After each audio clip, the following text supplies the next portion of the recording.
নমস্কার সমস্ত দর্শক বন্ধুদেরকে এসটি মর্নিং চ্যানেলে আপনাদের স্বাগত। আমি সুনন্দা।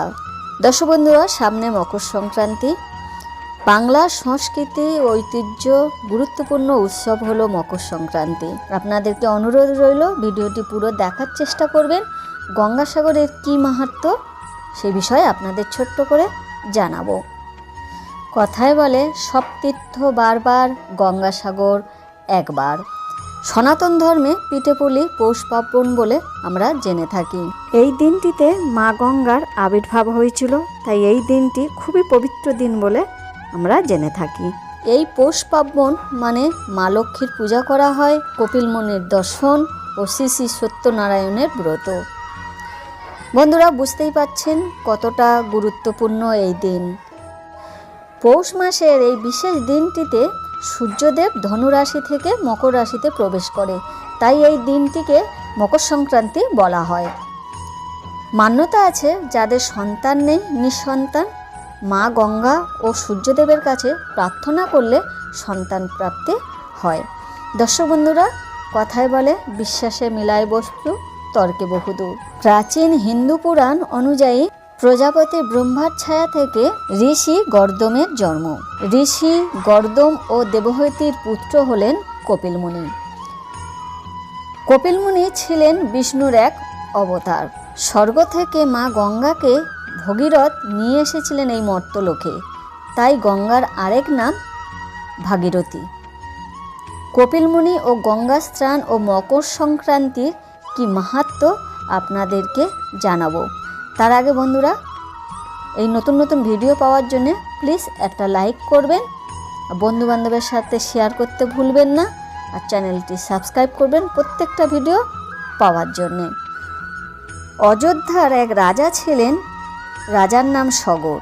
শোনা যায় শ্রীরামচন্দ্রের পূর্বপুরুষ ছিলেন। সগর রাজার 60 পুত্র ছিলেন।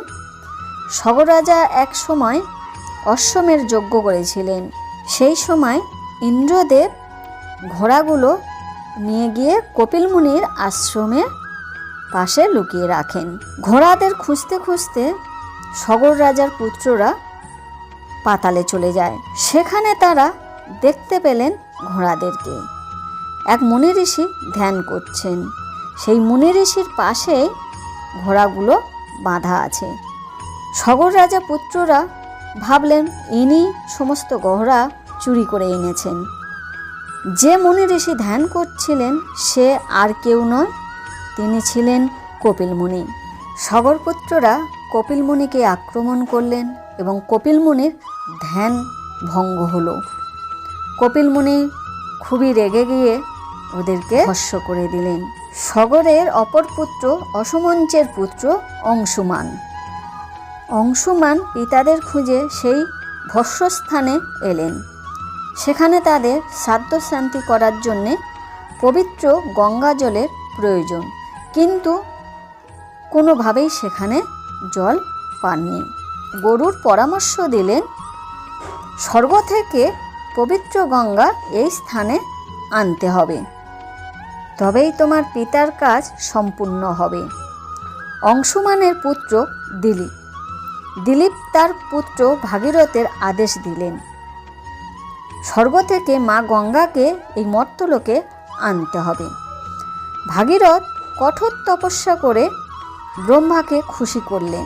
ব্রহ্মা মা গঙ্গাকে মর্তে আসার অনুমতি দিলেন, কিন্তু অত সহজ না। গঙ্গার যে স্রোত বহন করবে কে? আবার তপস্যা করলেন বাবা মহাদেবে। ভাগীরথের তপস্যায় সন্তুষ্ট হয়ে বাবা মহাদেব জটায় ধারণ করলেন মা গঙ্গাকে। পবিত্র গঙ্গার ধারায় সগরের 60 পুত্র পাপ থেকে মুক্তি পেলেন এবং স্বর্গ লাভ করলেন। কথিত রয়েছে, যেখানে সগরের 60 পুত্র ভস্ম হয়েছিলেন সেইখানে কপিল মুনির আশ্রম রয়েছে। সেই জন্যে প্রত্যেক বছর দেশ বিদেশ থেকে পুণ্যার্থীরা আশা করে আসেন যে মা গঙ্গায় স্নান করে কপিল মুনির দর্শন করে পাপ মুক্তি করার।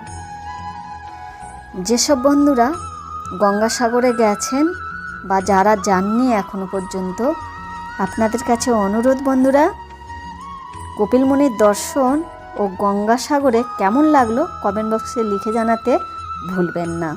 আপনাদের অনুরোধ রইল অবশ্যই একবার সাগরদ্বীপে যাবেন। আবার বলছি, সব তীর্থ বারবার, গঙ্গাসাগর একবার। গঙ্গাসাগরের মাহাত্ম্য শুনে আশা করি আপনাদের ভালো লেগেছে।